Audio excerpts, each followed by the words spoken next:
Hi, everybody, it's Craig. Welcome to Cutting the Crap with Shap. Thank you so much for checking out my channel. Please, if you get a chance, please subscribe to our YouTube channel on Spotify. That's how we grow the channel, of course. And while I am not a big fan of always selling the stuff that we do, I do think that's the algorithm. That's how you get involved. That's how more people find out all the great content that we have on. And it's just really, really important to just grow the channel. If you'd like to be on the podcast, I would love to have you on. My contact information will be at the end. Please reach out to me, and I'll take all comers because I think having multiple voices is critical. With that said, I am very excited today to have Dr. Glenn Livingston on. Okay. He is all about defeatyourcravings.com. Go to his website, defeatyourcravings.com. Okay.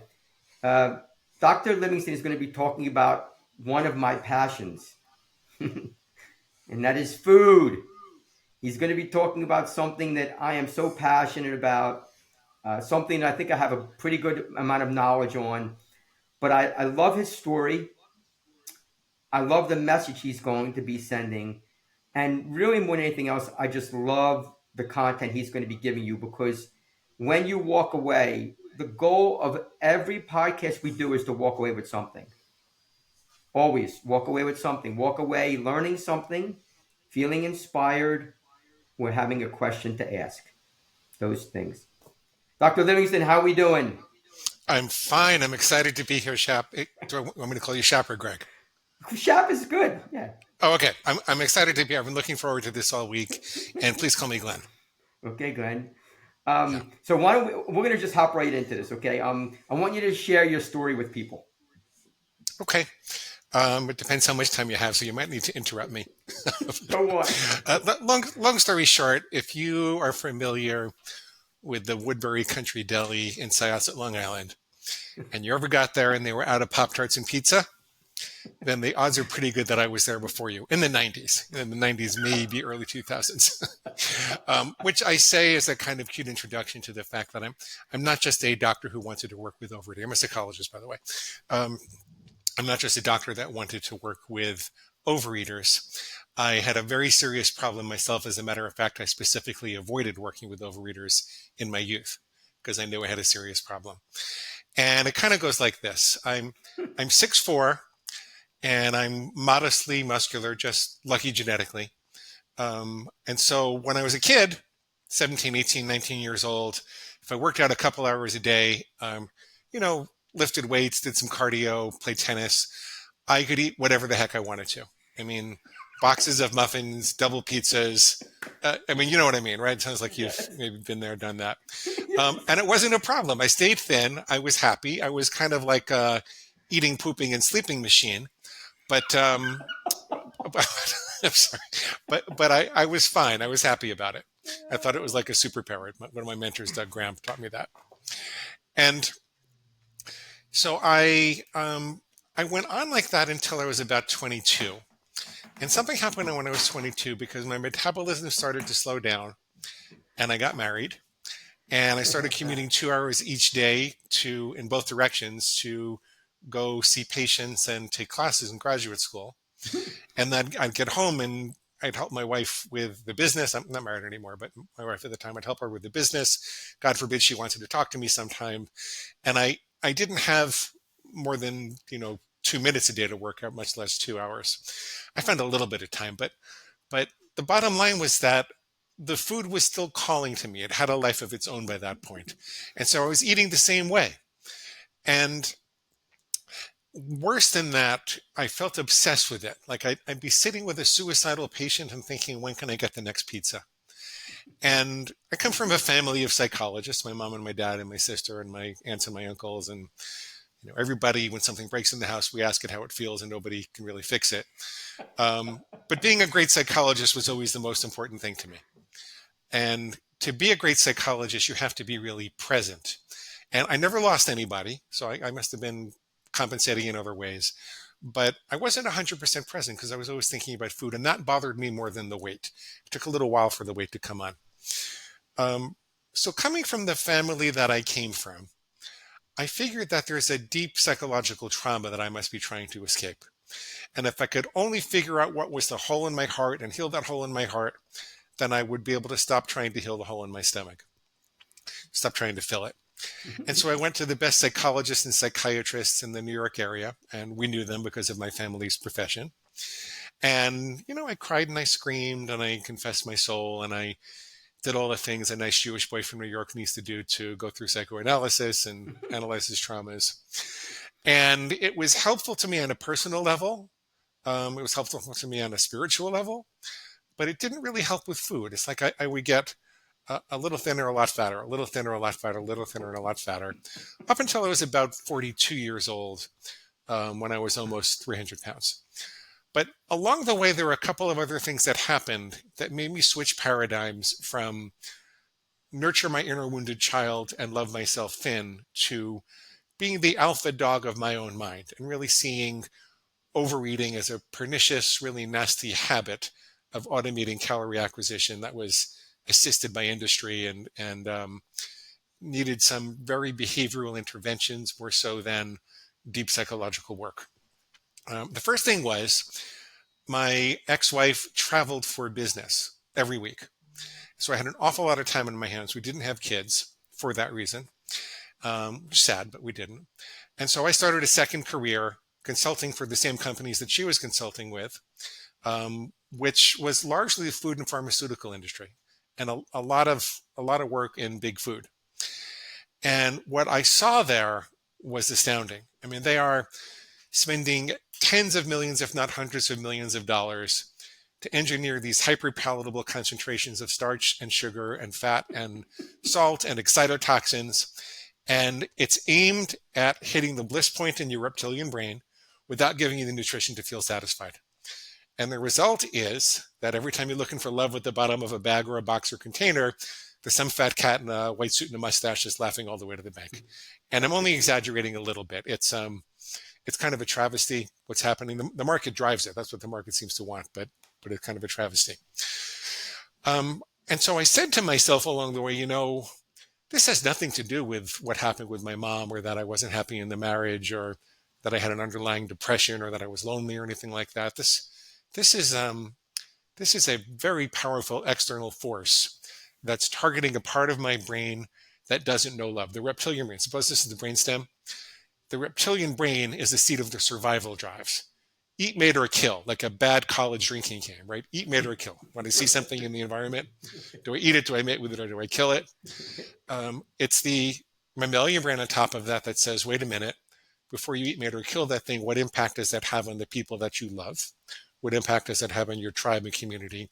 And then the neocortex above that says, what impact does that have on your longer term goals like fitness and weight loss and longer term health, but also music and spirituality and art and, work and community and all the things that we think of as meaningful as human beings in a civilized society. That's in the upper brain. It's not really in this thing down here. This thing down here is what has the ability to push your best thinking aside. And thank God it does, because in primitive times, if we were being chased by a tiger or there was an emergency or there was a scarce opportunity to procure nutritional resources, this would say, okay, it's time to stop contemplating long-term strategies and thinking about your navel and or everything else you want to accomplish. What I want to do is push you out of the way and hand over the chocolate and nobody gets hurt. It was an advantage in primitive times. It's an evolutionary advantage. It's a detriment in modern times when I can go down to the convenience store, buy 100,000 calories for maybe $150, go across the street and do it again, right? We don't really live in that kind of environment anymore, but we're still wired like that. And I said, well, this is a really powerful thing. I also saw that the advertising industry was very good at making us think we needed these things to survive. People think that they're not impacted by advertising, but you want to know something? When you think you're not impacted by advertising, your sales resistance is down. So you're more likely to be impacted by advertising if you think you're not impacted. So that's why there are not a lot of advertisements about, by the way, advertising impacts you. That's why you don't know this, but it does. It impacts you.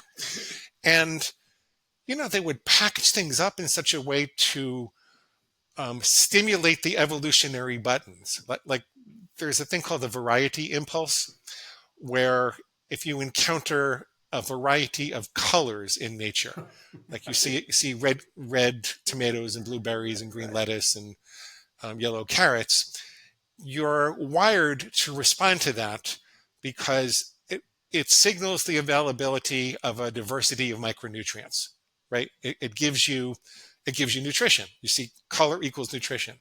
But I could give you example after example where they engineered the color into the packaging, like diverse, beautiful, vibrant colored packaging, and they're taking the vitamins out because they're too expensive. Or yeah, Can, do I'm you want to say listening to, something? yeah, just real quick. I'm listening to the stuff you're saying. So I teach nutrition to students. Yeah. It's part of my job. And I will bring in, once we start our nutrition, I'll bring in foods. And I'll say to them, hey buddy, like here's a bag of almonds. There's no color. It's just a bag of Hmm. almonds. I said, Mm. everybody, here, hey, I want you to look at this. Here's a box of Pop Tarts. What do you notice about the Pop Tarts? It's got four different colors. It looks amazing, whole grain. I said, and then this is the almonds. Do you not think that our brains are more interested in all of this color? I said, we see all this color. It's interesting. It makes us say, oh, wow, that looks good. But then I see these Hmm. almonds and they're just almonds. That's the companies. The companies are spending millions of dollars. They're not putting in these colorful boxes just to do it. There is a motive. So I was just gonna like follow up and say like that's just marketing 101. Your eyes see it. It's a. I mean, I kind of don't blame them for it because it's what's profitable, but it's a Of course, predatory practice. It's to optimize profits, not to optimize the health of the consumer. of course, Um, of course.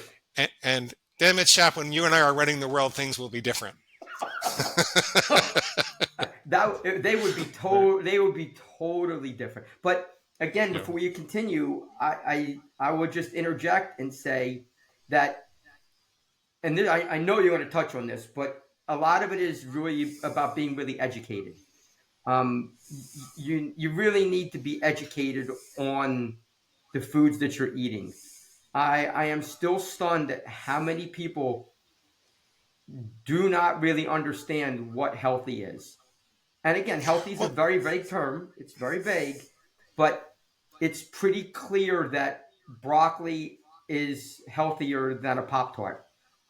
yeah, yeah, but unfortunately, people don't really know how to think scientifically. Right? Like I went to school for 9 years to learn how to do that. People don't really know, and they like good news about their bad habits. And so it's fairly easy for junk science to get a lot of press. And you'll see a study that says potato chips are good for you. Potato chips prevent heart attacks, or and so it's so insubstantial and inconsequential the way that they did the science, but people don't know that, and they just want to kind of latch onto that and have plausible deniability. Didn't you see this study? Now we're supposed to have potato chips, and so people think they don't really know what's healthy to eat. And I kind of stay out of the, vegan versus carnivore controversy. And I just say, if you could stop eating the processed food, like, could we just agree that you're not supposed to have all these chemicals? You're not, I mean, Right. there's stuff in this food that turns off your ability to know when you're hungry and full. There's stuff that interferes with your hormones and your leptin and your ghrelin and, manufacturers fat. Could we just agree that we want to stop eating cardboard and eat some more whole natural foods? And whether it's, lean meats and fish, or whether it's, more vegetables and nuts and seeds, and fruit, I find that it's much easier for me to help people to stop overeating. And the end of my story is that I wound up working with about 2,000 people to help them. It's much easier if people will move away from the processed foods, regardless of whether they want to have meat or fruit. Oh, Um, that's what I find. yeah. And my lesson is I had this conversation. Everybody before Glenn and I got on, I was telling him about was out to dinner last night with a friend of mine and his son and my son, and long story short, my friend's son was asking me about getting lean, and I was pointing out what he eated. I mean, I'm sorry, what he had to eat, and I said to him, and this goes back to Glenn, what you're saying. My thing is just simply this. It's in my mind, it's so incredibly easy to understand. Maybe you'll disagree. I don't know. I say eat foods that grow, eat foods Yeah. that have a eat foods that grow, eat foods that have a face. And people will be like, "What do you mean?" And I'm like, "Well, what grows? Does a Pop Tart grow from the ground? No, it doesn't. Does pizza grow from the ground? No, it doesn't. What grows? Well, vegetables. Okay, so carrots, fruits, all kinds of veggies. What has a Yeah. face? Eggs come from a chicken, turkey, salmon from fish, steak. They all have a face. I said very few people, not none. It is very hard to become obese eating foods that just grow and come from the ground. It's not Right. impossible because if you eat too much, you'll gain weight, but it's much harder. You don't see a lot of people with a big belly and ask them how they got it, and they said by eating too much broccoli. Right? Not a lot No, of people got fat on broccoli. no, Yeah. no. But Yeah. my only point is that now if you're having if you're eating the broccoli and you're putting a whole bunch of butter and cheese on it, then you start influencing the calories a lot. So it's also what you're putting it's also what you're putting on your food. You know, Doug Graham told me when he wanted to argue for eating more simply, he said, Glenn, bears eat blueberries and bears eat salmon, but bears don't make a blueberry salmon sandwich, right? And so if you kind of think about what's natural, we didn't really have all these ingredients together all at once up until about 10,000 years ago with the advent of, agriculture and civilization. But that's a blip on the evolutionary timescale. For 99.99% of the time that hominids have been on the planet, we could eat what grew or we could eat something that had a face. That was our option. And so most everything else is entertainment, and you pay a price for that entertainment. I tell people I'm not going to tell you not to have it. And the systems that I teach people, they allow you to moderate food if you want to, within reason, within reason. But there's a difference between eating something and thinking that it's good for you and eating something because you're entertaining yourself and you're going to pay a little price, right? mhm. And we live in a society where we're seeking plausible deniability. Look at the packaging on the food. You could find potato chips that have a big star on them that say made with avocado oil. Well, when you heat, first of all, does anybody think that potato chips are nutritious? Um, when you heat oil to that degree, most of the studies suggest that it's carcinogenic. Most of the longer term epidemiological studies suggest that it's carcinogenic. Same thing with heating potatoes to that degree to kind of, bake them to a crisp like that. It creates something called an acrylamide, which is carcinogenic. And so, when they put the star in that says made with avocado oil, they're trying to give you something to get the rational brain out of the way. Of course. Because the lizard brain is going, oh boy, oh boy, oh boy, oh boy, oh boy, oh boy, oh boy, oh boy, oh boy. And the rational brain is saying, wait a minute. And it turns out the rational brain doesn't need that much to get out of the way in this situation. It's called plausible deniability, and something to watch out for, especially when you walk into a health food store. There's a lot of plausible deniability. It is possible to eat junk in a health food store. It's Well, possible to eat, all kinds of franken food that are made with plants. And you say, well, plants grow, but you look at what's this, and you might be better off doing something different. So, well, your yeah, phrase plausible deniability, is that what you called it? yeah, I love that phrase because I see that so much. It's like the butt syndrome. The butt is, well, I'm going to eat this, but it has some avocado oil which makes it healthier. oh, It's yeah, it's like kind of like it's just in but, and we kind of rationalize like, oh man, Shap, those potato chips, they have avocado oil, and I will say, yeah, okay, so it has avocado oil. Did you look at the label? Did you look at the label and look at how many grams of fat, how much salt is on it? Did you look at the calories yeah, per serving? I don't care what kind of oil it has. But that is exactly what you're talking about. It that plausible deniability is giving ourselves a reason. It's like and you talked about the moderation. I will say this is where I kind of get it gets tricky for me, and I will say I'm not necessarily a fan of cold turkey. Doing that because I think that it can be difficult. But I would also say for many people, when somebody talks about a cheat day or they talk about moderation, a lot of people aren't aware of just what that is. Like, what is that?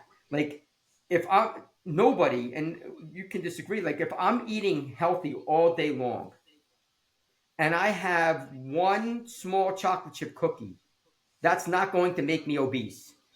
It's not enough calories in the one small cookie to Right. influence the total percentage. It's like I would say to people, if you're eating 2,000 calories a day and 100 of them come from a cookie, you're not blowing up your diet. It's 5%. It's a small percentage of your If they diet. can stick to that one cookie, that's the E- key. Yeah. Exactly.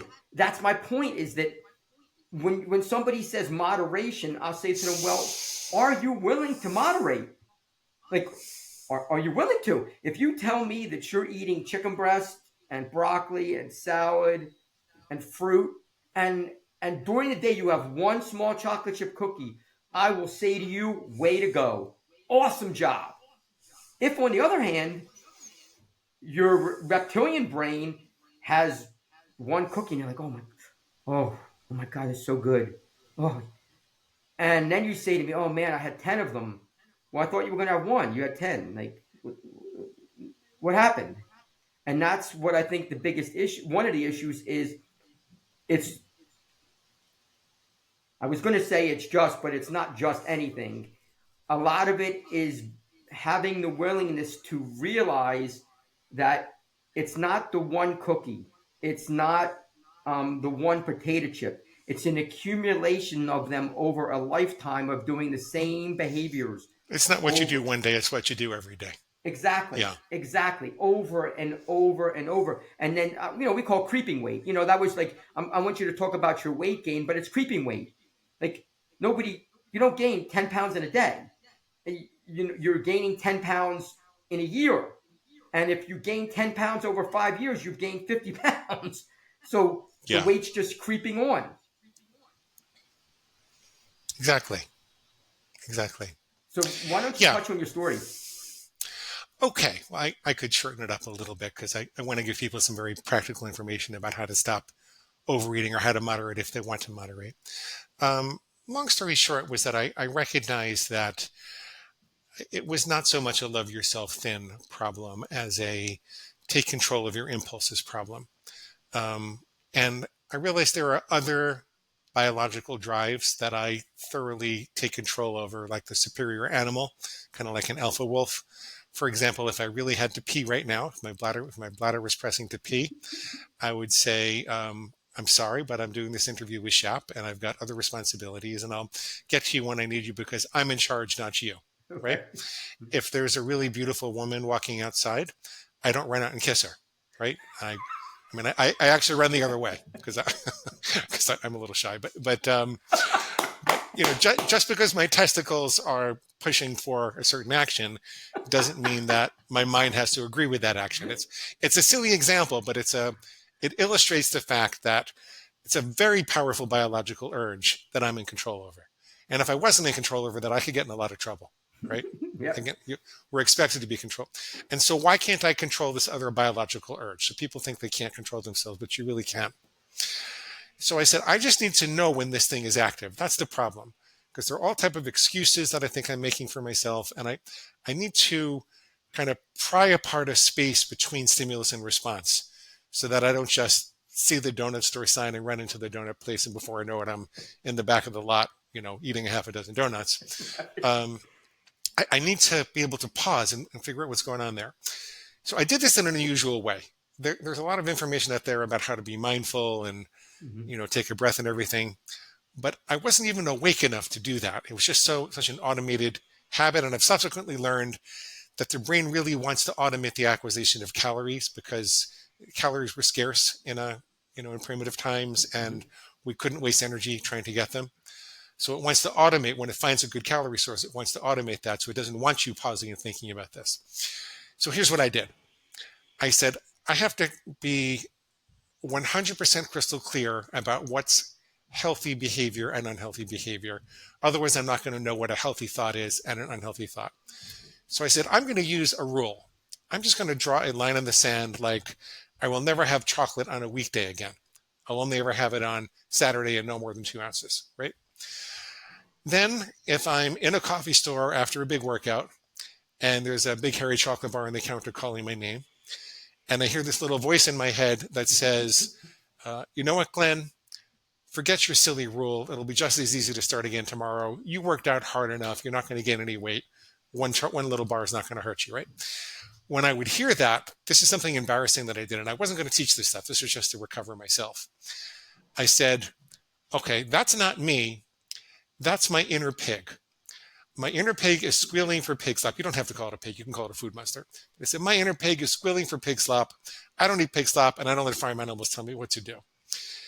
And this was not a very sophisticated thing for a experienced psychologist with my credentials to do. But again, it was a private experiment. I don't eat pig slop. I don't let farm animals tell me what to do.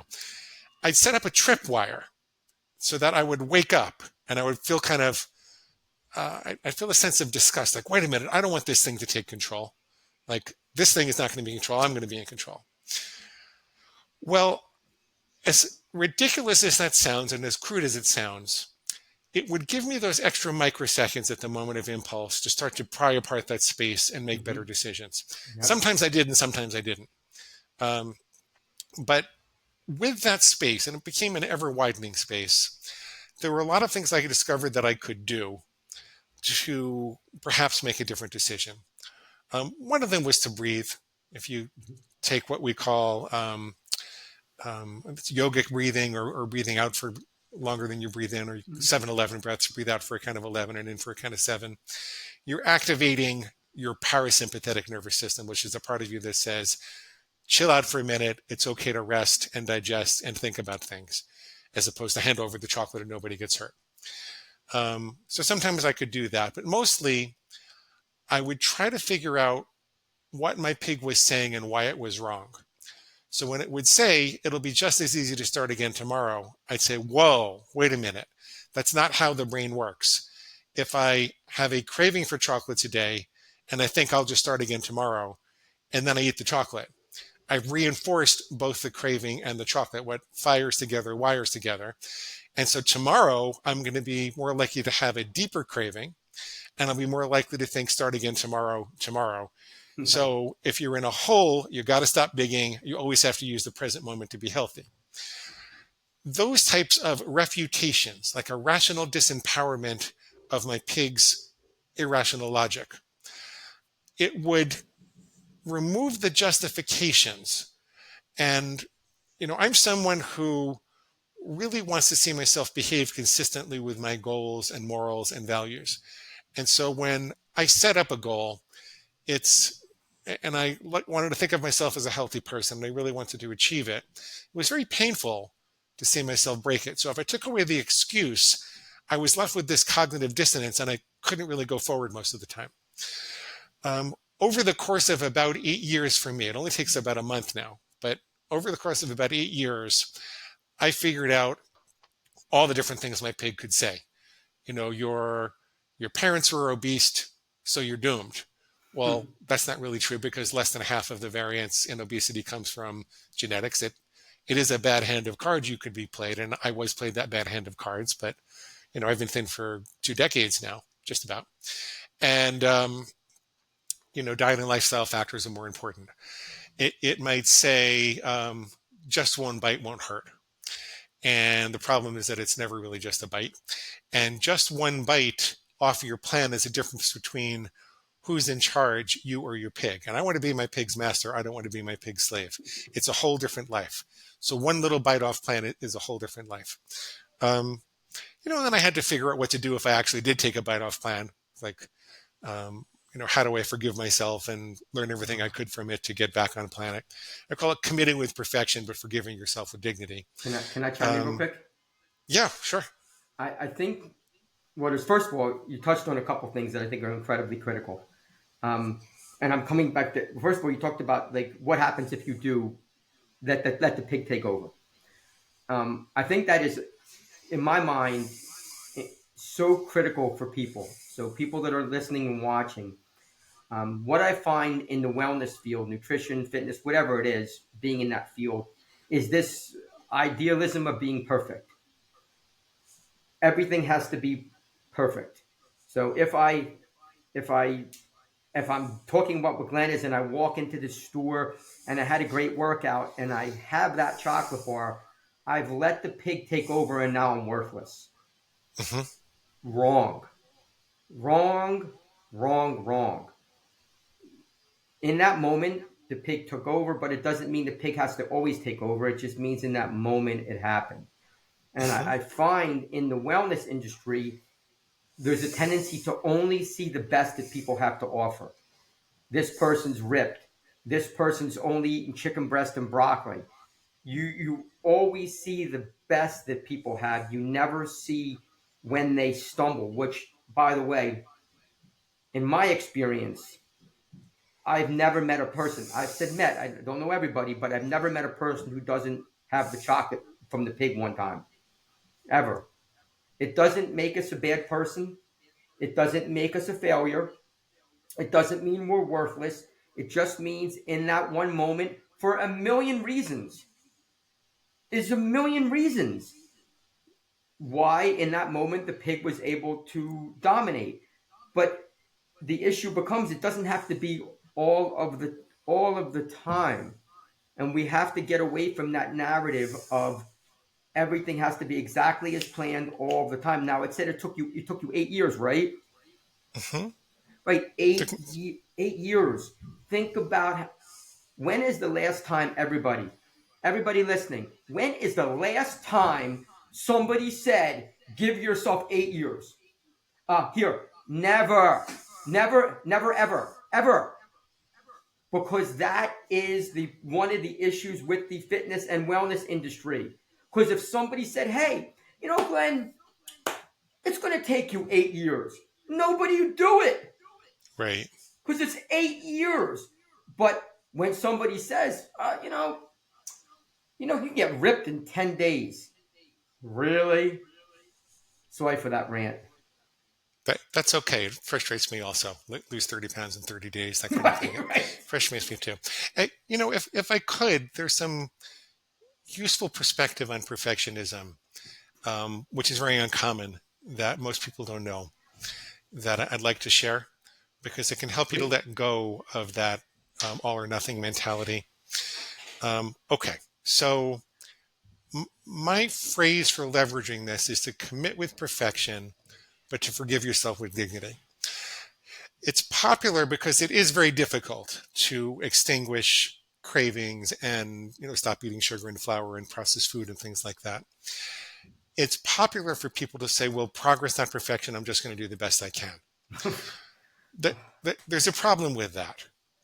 There's a problem with it. I think that's why you're smacking yourself on the head, Yes. because when it comes to a toxic pleasure like potato chips or something, when you say I'll just do the best I can, what it means is I'm going to try for a little while until I don't feel like it anymore. That's what it means. Right. When you look at an Olympic archer, and this is the psychology of winners, they aim at the bullseye with the totality of their being. They don't say maybe I'll make it or maybe I won't. They become one with the bullseye before they loose the arrow, and they purge their minds of all doubt and insecurity. Does that mean that they hit the bullseye 100%? No, even the best Olympic archer is around 40%.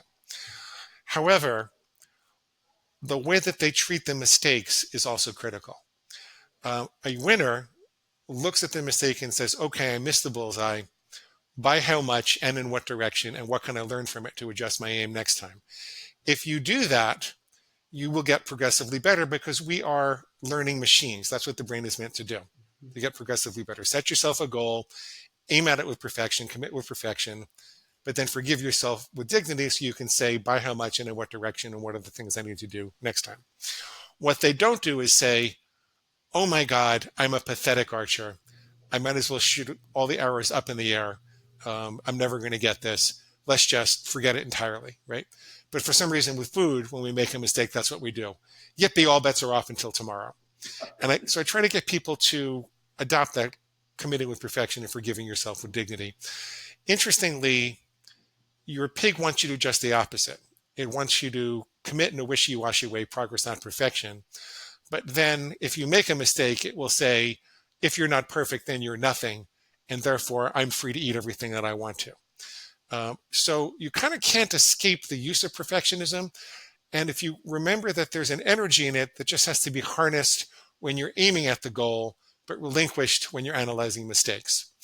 And then when it comes to analyzing the mistake, if you ask yourself what you did right rather than what you did wrong, people often get stuck saying, what's wrong with me? I know what I'm doing to myself, but yet I keep doing this over and over. Why can't I stop eating? Why can't I stop eating? Why can't I stop eating? Sometimes I think if I hear one more person say that, I'm going to put aluminum foil on my head and climb up on top of a clock tower and start screaming. Because it makes things worse when you ask that question. The questions that we ask determine the evidence that we collect. And if you're asking, what's wrong with me? Why can't I stop eating? You're telling your brain to go figure out why you can't stop eating and what's wrong with you. And you're going to collect evidence that says there's something wrong with you. And you're going to start to feel hopeless and powerless and like you might as well just eat everything in sight. So what you want to do instead is collect evidence of success. Did you have 5 cupcakes instead of 15? Did you stop binging after an hour instead of making an all-day ordeal? How did you do that? How can you improve on that next time? But those are the questions you want to ask it yourself. You're talking about things, Glenn. You're talking about things that seem so. Every single thing you said, I 100% believe about. I'm going to put a link in. It's going to be a link that's called Small Nuggets, Big Change. It's a podcast that I do with Dr. Chris Jones. Please check it out because it ties into exactly what Glenn is talking about. Okay. I think one of the things that I struggle with, well, I don't think I do struggle with it, not personally, but I see it is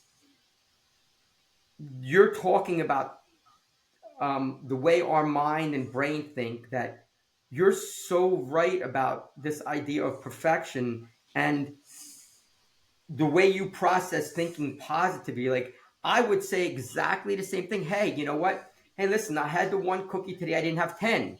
Or I had the one slice of pizza. I didn't have 5. That's perspective. That's the perspective of how do you think. And I also think that goes back to, in a very large degree, to your own self-belief system. So me personally, everybody watching, people that have seen my podcast know that I'm a very confident guy. My confidence level of who I am as a person, what I believe in, what I stand for is very high. Not perfect, but if I make a mistake, I don't think the mistake is the end of the world, and I don't think it makes me a bad person. It just means that I made a mistake. Now, if I keep making the same mistake, I got to stop making that mistake. I can't keep doing this. If I keep doing the same thing over and over again and keep making excuses why I'm doing it, that's a problem. Yeah. So it's always, what can I learn? Right. I see we have about 17, 18 minutes left. I have a call at the top of the hour. I'm wondering if I could spend a little time giving some very practical tips. Oh my God, 100%, please. Okay. So you can hear my story more on my site. I'll tell you at the end where to get that. And I don't mean to leave people short on that. But what I want you to walk away with, and I've worked with over 2,000 people. We did get it to the point that we get almost a 90% reduction in overeating in 30 days. You have to do a lot more to maintain that. It doesn't magically maintain itself. You have to work pretty hard, and we'll show you how to do that. But I'm going to give you the essential tips that get people started. The first is to start with a low bar. The problem with motivation is that it comes and goes. And most people get all motivated to go on a diet. I've got to lose 40 pounds and Okay, so I'm going to go on this crash diet. I'm going to get it done really quickly, and then I'll go back to being normal, right? The problem with that is you might have read your diet book and be really excited on Monday morning, but by Thursday or Friday, you're going to wake up without your mojo. And that's a really high bar to jump over if you don't have your mojo. So the question is, how do you do this? How do you find something you can do even when you don't have your mojo? And we find that it's starting, unless there's a medical emergency, to lose weight quickly. But if there's no medical emergency, start with one simple rule. And that could be something like a truck driver once said, I've got to eat fast food 3 times a day, but I'll tell you what, I won't go back for seconds. Why does that work? First of all, it's something he could do, right? Whether he's having a hard day on the road or an easy day on the road, it's something he can do. Secondly, because it's something he can do, he observes himself doing it every day. And by the end of a couple of weeks, he starts to say, I'm winning. I'm a guy who doesn't go back for seconds. His identity function kicks in. I must be a guy who doesn't go back for seconds. Gee, I wonder what else a guy like that would do, right? So he's got the experience of winning it. It's very, very important because people feel like failures with food. In our modern society, they feel hopeless and helpless and powerless, and it really feels like you're failing. And with every bone of their body, they feel like there's nothing they can do. But there is something you can do. So I want you to have this positive experience. Other examples might be, I always put my fork down between bites, or I never eat in front of a screen, or, I'll only have chocolate on a weekend, never during the week, or I'll never eat pretzels outside of a Major League Baseball park, or something like that. Or just I never have processed sugar. I just never do. There are people that do that. But it's got to be something you can do, something that is not too onerous that you could and would do, but it's really going to turn the ship around for you if you do it for a little while. And then you work from there to add more rules and disciplines little by little until you're achieving the goals that you want to achieve. And you need these rules to make a crystal clear distinction between the healthy behavior and the unhealthy behavior. So saying something like, I'll eat when I'm hungry and I'll stop when I'm full, it might be a good idea in principle, but how do you know when you're really hungry and how do you know when you're really full? Your pig could always say, oh, you're not really full yet, baby. Come on. I know you can fit a little more. And so there's a fuzzy, it's like a fuzzy bullseye. You don't know where the line is. You need to have a very crystal clear line around the bullseye. I'll give you some free materials that will help you with that when we're done. Then that functions like a tripwire. And then you define all thoughts that suggest that you're going to comply with that tripwire. You're going to stay on the healthy side of the line. Those are healthy thoughts. And all thoughts that suggest that you're going to break it as your inner food enemy, your food monster, your pig, your food addict, whatever you want to call it. Then you start listening for the food addict to tell you to break. See, everybody feels both ways about eating healthier. There's nobody that's just 100% committed to eating healthier. We have both of these parts of our brain. And so we naturally have this state of ambivalence. And this is a way of resolving that ambivalence. We say, okay, from now on, I'm not ambivalent. My pig is ambivalent. From now on, these thoughts come from this entity that I'm trying to control. And so now you're going to wake up at the moment of impulse. When that happens, I want you to take one of those 7-11 breaths, breathe in for a count of 7 and out for a count of 11. And then ask yourself, why does my pig want me to break my rules and give up on my goals and dreams? Why does my pig want me to do that, or my food monster? Take another 7-11 breath, just to keep calm about this, and write down what it says. Do this in writing, don't do this in your head. It's because you're going to offend everybody else at the dinner table if you don't have dessert with them, right? Take another breath and ask yourself, why is my pig wrong? Well, maybe it's wrong because if I love these people, someone's got to show them that it's possible to opt out, because diabetes and heart disease and cancer are all up dramatically over the last 20 years or so. And most people are looking forward to a not such great quality of life in their later years. And, if you love them, someone has to show them that it's possible to opt out. Maybe it's wrong because you decided that you're done harming yourself with food to make other people feel better. Maybe it's wrong because why can't everybody just eat what they want to? Why do you have to eat? Why do you have to put junk into your system? Why can't you order some blueberries or fruit or something for dessert, or or cup of tea, whatever it is that you want. So you have the tripwire, you take a breath. Why does it want me to do this? You write it down. Why is it wrong? You write that down also. The last step is, why would I be a happier or better person if I stayed on my plan as opposed to breaking it? So if I don't have the dessert at this point, then I will feel in control, like the master of my own fate. I will be free of worries, or at least more free of worries about cardiovascular disease or heart attacks and strokes. I'll have more energy and presence of mind. Rather than wrestling with feeling guilty about what I'm eating, I can concentrate on these people that I supposedly love and interact with them and make memories. I can go for hikes with my kids. There's a long list of things that you can collect reasons for why you really want to do this. If you want bonus points, you could also say, what would happen if I just let the pig run amok for a year or two? And you'll find yourself visited by the ghost of Christmas future, showing you a not so good vision that you don't want to go down. And then you take another breath, and by then you should be feeling a lot calmer, and you will have removed the justification, and it should be a lot easier to make a better choice. So that's a very practical technique that I want to give people. So I'll pause there to see what questions you have or what you want me to answer for your audience. But Well, I wrote down, first of all, I have the title for our podcast. okay, I'm winning. okay, I love that. I love that, Glenn. mm-hmm. And I love that title because it's such a positive spin on things. When I think about food, and I will say this, I personally do not have a food problem. Mm-hmm. And that comes from years and years of, honestly, discipline. It's just years of doing it, years of eating the same foods. And this is something that I want. It's something that Glenn talked about. I think it's your number 6. Yes. Why will you be happier? Mm-hmm. Okay. I can hopefully say something to that.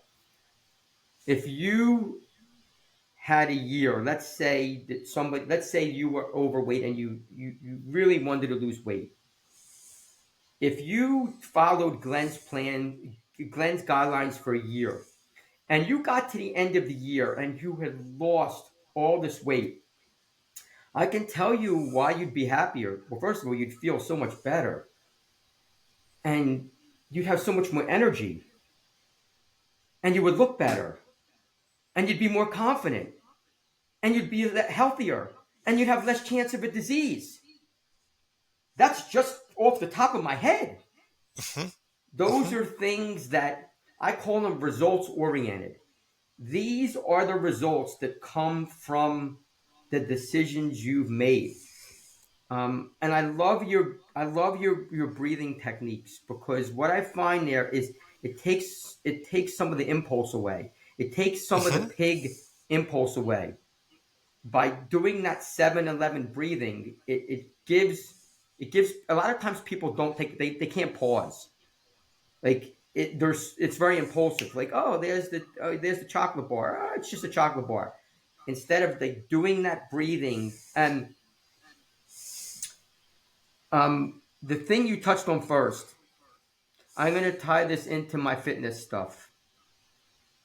I just did a video. It's called "Getting Strong and Lean for Over 50." That's the name of the podcast.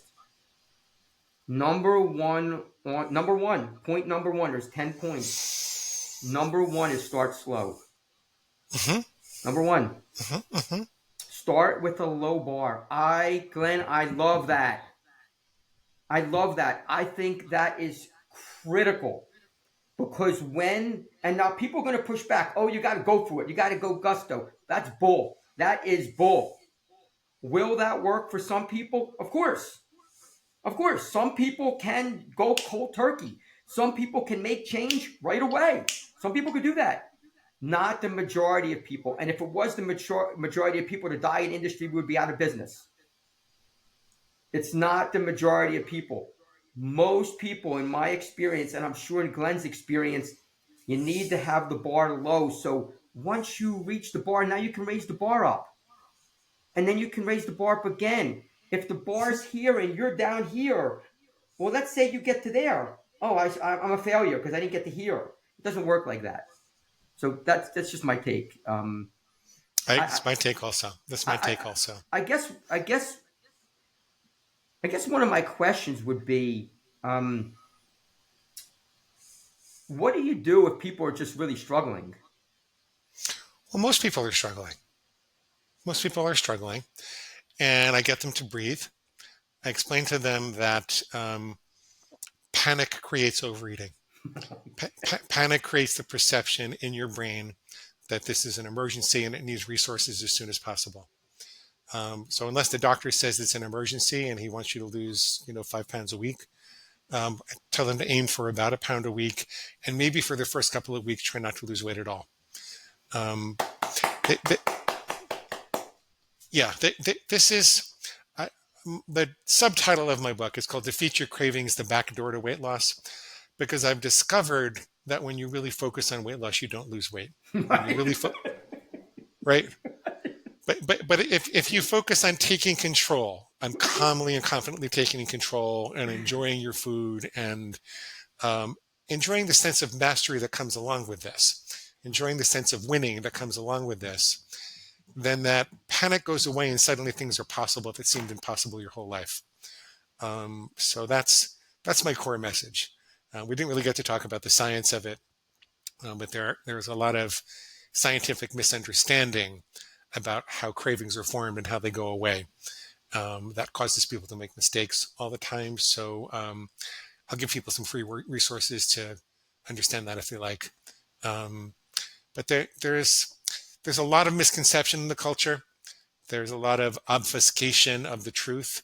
There's a lot of programming that goes on in advertising day in and day out. I mean, there are over 7,000 messages a year beamed at us over the internet and the airwaves about food. And how many of them do you think are about eating more fruits and vegetables? Like maybe a half dozen, right? Right. There's no money. The processed food industry is over $7 trillion. The produce industry is about 1/20th of that. Right. There's no money in helping you eat healthy. There's no money in helping you eat healthy. So this requires some deprogramming, some active deprogramming. It requires opting out in many ways from the matrix that you live in, and it requires making a significant effort. It's like going on a moderate hike, is how I would compare it to. It's a well-worn path. You'll have a guide, um, but you still have to walk up the mountain little by little. And if I can't really carry you on my back. It doesn't work like that. But I could take your hand and show you the way. So yeah, You have some great analogies, Glenn. I I've been at this for a while. I, I've been I love. it's been almost 20 years since I've been relatively thin and healthy, and it's been I guess about 9 years now that I wrote my first book and I started teaching this, and it's my life's work. I've worked with thousands of people. I've had over 12 coaches working for me. Um, Day in and day out, this is what I think about. So I'm trying to make it palatable. Mm, I love it. Do you have like maybe a closing message, like how people can get in touch with you, or whatever you want to say? Anything is fine. Well, I want you to get the free stuff at defeatyourcravings.com. Defeatyourcravings.com, click the big blue button and sign up for the reader bonus list. You're going to get a bunch of things when you do that. First of all, the book is free in electronic format, Kindle, Nook, PDF. It's free. If you want the traditional formats, we have all of them, paperback, hardcover, Audible, but there are traditional charges for that. Along with the free book, you will get a food plan starter kit. And we call it a starter kit because I'm not going to tell you what to eat. First of all, it wouldn't work if I did. And secondly, I'm not a medical doctor and I'm not a dietitian. So I don't have the expertise to tell you what to eat, even though I kind of sort of do, but I don't legally have the expertise to tell you. And it works a lot better when people decide for themselves. So we show you some sample rules for people on all sorts of different dietary philosophies. This works for Paleolithic or ketogenic. It works for whole foods, plant-based. It works for point counters or calorie counters or vegetarians or carnivores. Whatever it is that you're trying to do, as long as you're not trying to starve yourself. And it does work better the less processed food you have. I can tell you that. So you get that. And I've also recorded, since there's a lot of information and since you must be wondering why does Shap have this weird doctor who has a pig inside of him on the call? It sounds a little cold in principle. Um, when you actually coach people through it, it's a very compassionate, loving process. And I wanted you to hear that. So I recorded a whole bunch of sessions. This is all free. Go to defeatyourcravings.com and click the big blue button. I love it. That's it. Yep. Okay, everybody. Glenn, just hang tight for just 1 sec, if you don't mind, just for a minute, please. Yep. So everybody, what an amazing session. Glenn, thank you. Thank you for having me. I'd love to do my this. God. Thanks. Maybe I'll have you on my call sometime. Anytime, love to. Okay. Everybody, first of all, thank you to Glenn for touching on a subject that is so passionate of mine. I'm so grateful because I get so sick of my lectures of hearing my own voice. So hearing somebody else's voice was such a nice change. Yeah. And he confirmed a lot of things that I've said hundreds of times, probably better than I did, but it was really nice to hear it. Futurecravings.com for a bunch of free information. Defeat your cravings. Yeah, defeat your cravings. DEFEAT. Defeat your cravings. Defeatyourcravings.com, right? Mm-hmm. And then what was because that's what we help you do to defeat your cravings. Gotcha. Defeatyourcravings.com. Please check out Glenn's information. Get some free content, which is incredible. So please do that. Please subscribe to the channel. Please share it out. If you'd like to be on, please let me know. And I am trying to think of a closing statement. I got it. Everybody, as I always say, you are awesome. Don't let the piggy take over. Okay. Bye, everybody. Thank you for all you do. Bye. Glenn, you're the man. Thank you. You're the man.